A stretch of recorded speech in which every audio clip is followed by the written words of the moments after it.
Driving with a newborn baby long distance sounds exhausting, doesn't it? Well, it definitely was exhausting for me. But thanks to a really, really good friend, really good family support, and a good partner, we made it back safely to Florida. Hi, my name is Yolanda, and in this video, I'm going to share with you the highs and lows of what it was like driving long distance with a newborn.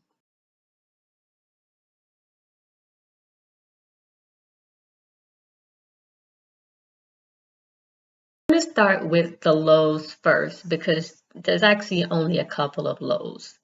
First, after ICPC said that we could travel back to Florida, I loaded up my small SUV with the stuff that I had brought with me and some more stuff. And if you're interested in the things that I brought with me, there's another video that I uploaded a while ago or a few weeks ago that you are more than welcome to check out. I'll put the link to that video in the description.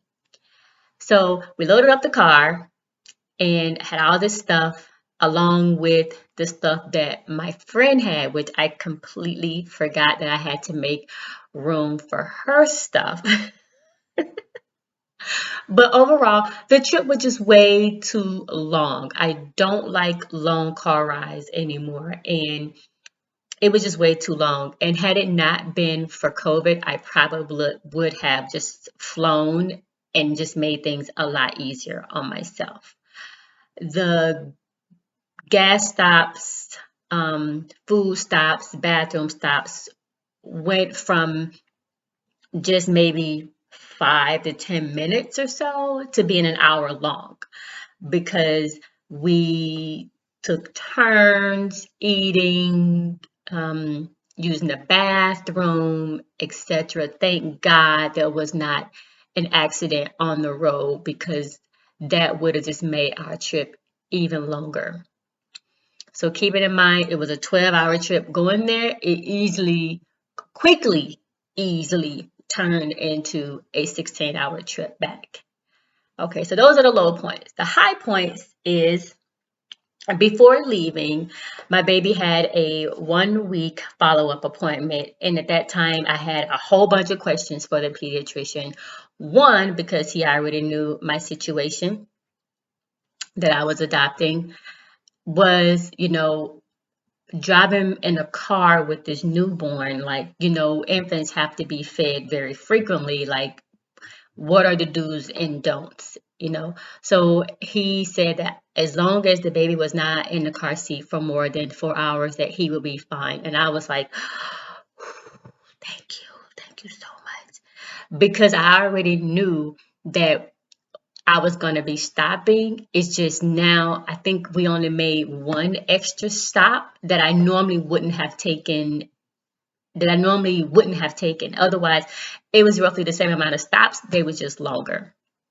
I highly recommend, strongly recommend that you do not make this trip solo. If you are driving more than, I would say, actually more than 4 hours by yourself with a newborn, and I'm talking newborn like 10 days old, 12 days old, someone who's under a month old, even then, you may still want to reach out to someone to help you drive back. Like, I highly recommend it. I am so blessed that I have a good friend who was very uncomfortable with me driving by myself back because I was going to chop it up into two trips. I was going to do a little bit one day and then finish the next day out. I was not going to be able to make that trip by myself in one day. No way. And I highly recommend that no one out there does either.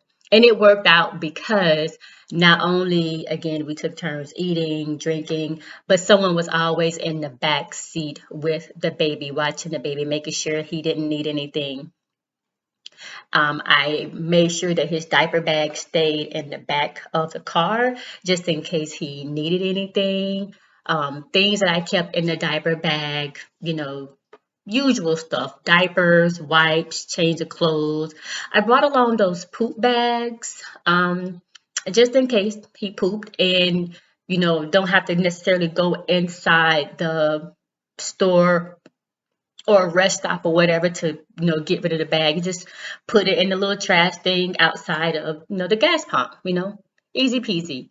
I purposely did not use all of the little ready to go formula bottles that the hospital gives you when you leave, because I knew they were going to come in handy on the trip back, and it worked out great. Like, that was like one of the best things that I could have done, was save those bottles.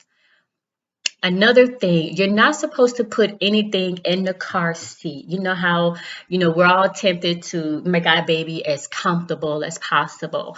And, when it comes to infants, because they haven't quite learned how to use their heads and stuff like that, yeah, they're kind of like flopping around everywhere like bobblehead dolls on the dashboard.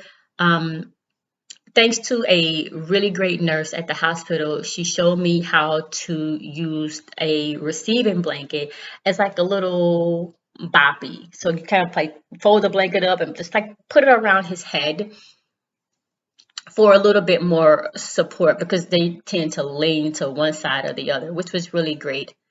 I had plenty of hand sanitizer and disinfectant wipes in my car, which I keep on a normal basis in my car, so that really wasn't anything out of the norm for me. Overall, I'm just happy that we made it back in one piece, because it really was a long drive. The next time I have to travel more than 8 hours, like me myself, more than 8 hours, I'm definitely taking a flight. Definitely taking a flight, because that was a really long drive.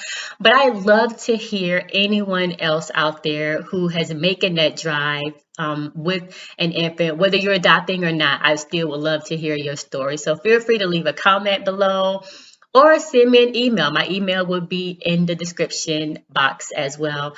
I really hope this video has been helpful to anyone out there who is adopting or planning to adopt, or in the process of adopting, whatever your situation may be. And I really appreciate everyone out there for watching my adoption journey. And I will talk to you all in the next video. Thanks. Bye.